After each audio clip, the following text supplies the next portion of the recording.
مرحبا حبايبي من مطبخ الشيف أستي الأسود. اليوم جيتكم بأكلة جدا طيبة وسهلة وتقريبا كلها فريش راح نستخدمها اليوم.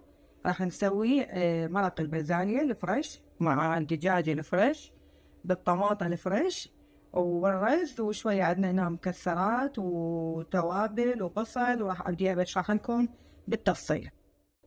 حبايبي اللي يتابعني أول مرة فضلا وليس أمرا يسوي لي اللايك والشير حتى ويضغط على الجرس للتخصيص حتى يوصلكم من عندي أي شيء جديد.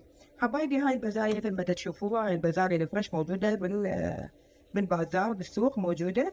راح نستخدم هاي البزاية الفريش تشوفوها شلون. وراح نستخدم هذا الدجاج، طبعا الدجاج ما كان أيضا هم فريش استخدمته. وهنا طماطم راح استخدمها طبعا البندوره اللي حسب اللغات. الطماطم الفريش ما راح استخدم اي معجون، اريد اخليه تكون نكهه وطعم ولون. هنا عندي توابل اللي هي الفلفل الاسود والماجي راح استخدمها للمرق. وهنا أنا عندي البصل ايضا للمرق، وهنا للدجاج. وهنا عندي لوز وكشمش، وهنا أنا عندي توابل اللي هي بهارات الدجاج والماجي والبصره والورق الغار، وهنا عندنا الرز. حبايبي راح نكمل هاي الأكلة مالتنا بالطرق يعني بالترتيب راح تشوفون. حبايبي هاي البزالية مثل ما تشوفون هنا كملت. راح نبدي نخلي زيت. هنا طبعا حضرت أنا هنا 2 طناجر أو شو يسموها جدر. طبعا أنا أخاطب اللغة السوري واللغة اللبناني والتركي. من أقول بازار يعني أقصد الأتراك حتى يفهمون علي بأكو كلمات اللي أقدر عليها. راح نبدي نستخدم الطبختين معا. راح نبدي نخلي هذا الدجاج الفريش مالتنا اول شي راح ينطبخ على البخار. طبعا الدجاج مالتي راح اطبخها على البخار، ما راح استخدم قطرة مي.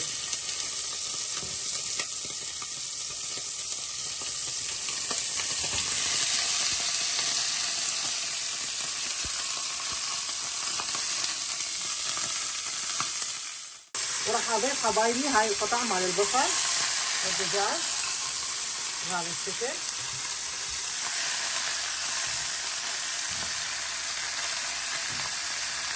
وراح اضيف هنا عندنا هذا البصل المفروم، وراح نبلش بالمرقه مال البازاليا.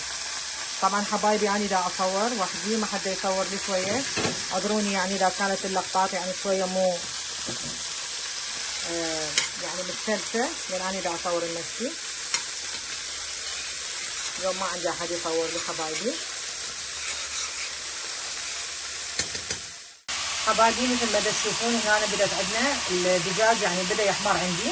طبعا ما راح اخليه لاي شيء، راح اوقع على البخار، راح اغطيه يبقى على البخار يستوي على كيفه. وطبعا هنا أنا عندي البصل، انا ما انتظره يكون يعني لون على احمرار، انا اريده يكون بهذا الشكل. يعني مجرد بس يعطيني شويه تطلع الريحه مالت البصل، راح ارجي اضيف عليه هاي البازاليا مالتي اللي اني فلستها الفريش، وارجي اخلي اخلطهم مع بعض وشويه واضيف لهم مي لحد ما طبعا تنطبخ، لان هاي فريش شويه قويه ما مسلوقه قبل، فاخليها شويه تطبخ لحد ما اتاكد من عندها انه هي استوت. ذاك الوقت يلا ابدي اضيف باقي المواد مالتي. لكن حاليا اني راح اتركها شويه تاخذ مع البصل شويه خلينا نقول نكهه، واضيف لها المي. حبايبي راح اضيف هاي المواد التوابل للدجاج. طبعا تشوفوا شلون صار شكله.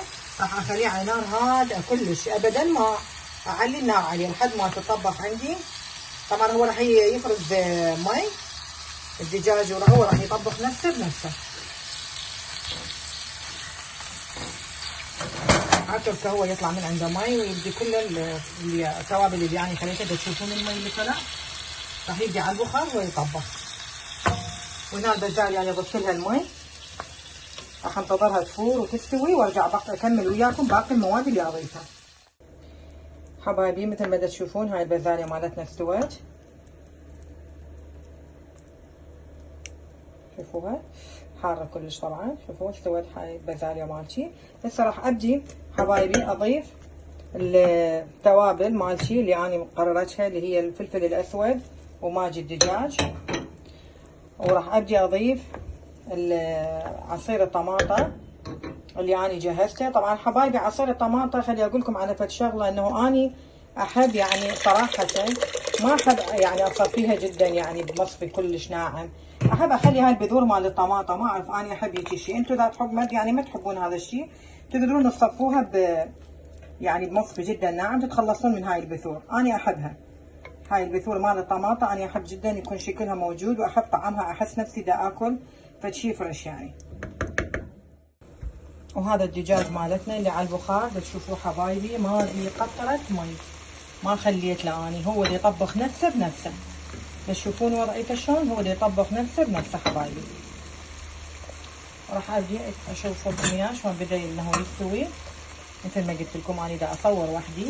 شوفوا حبايبي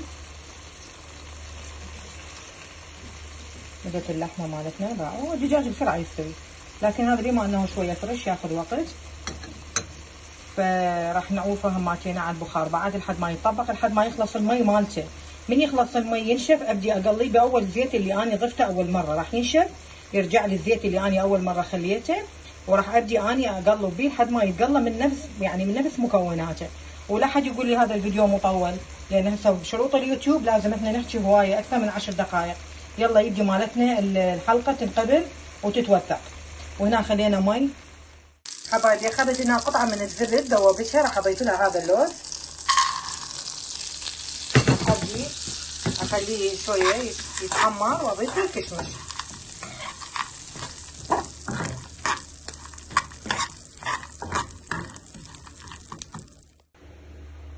حبايبي وهذا التمن مالتنا كمل، طبعا سويناه تصفار.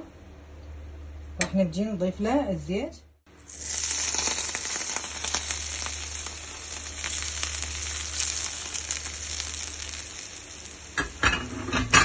حبايبي شوفوا تشوفون ان كمباتشي مرقة البازاليا كملت. هاي كملنا مرقة البازاليا والرز ويا المكسرات والدجاج على البخار. اذا عجبتكم الحلقه لا تنسون اللايك والشير والجرس حتى يصلكم من عندي شيء جديد من مطبخ الشيف أسيل أسود. اذا عجبتكم الحلقه حبايبي تابعوني وكل الهلا.